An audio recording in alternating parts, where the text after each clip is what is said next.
ମାମା କଣ ଖାଉଛୁ? ଆମ ଆଜି ଖିଆ ହଉଛି ମାଉସୀ ମୋର ଖାଉଛୁ ଦେଖି ସଜ ପଖାଳ ତା ସହିତ ଦେଖି ଶୁଖୁଆ ଭଜା ତା ସହିତ ଏଠି ଚୁଙ୍ଗୁଡ଼ି ପାଗ ଟିକେ ଚୁଙ୍ଗୁଡ଼ି ଭଜା ପାଗ ତା ସହିତ ଏଠି ବାଇଗଣ ସେକା। ତ ସକାଳୁ ସକାଳୁ ଆମେ ଖାଉଛୁ ପଖାଳ ସଜ ପଖାଳ ପୁରା ବଢିଆ ଖାଇବା ନାଦି ଦେବା କଥା। ତୁ ଖାଇବୁ କି?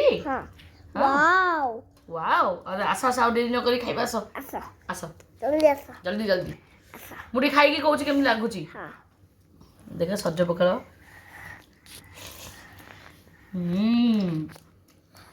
ଶୁଖୁଆ ବହୁତ ଦିନ ପରେ ବେସର ଦିଆ ଭଜା ଅଛି। ୱାଓ ଚୁଙ୍ଗୁଡ଼ି ଚୁଙ୍ଗୁଡ଼ି ବଢ଼ିଆ ଲାଗୁଛି। ଓ ଖାଇବା ଜମିବ ଆସ ଆଉ ଡେରି ନ କରି ଆସ ଖାଇବା।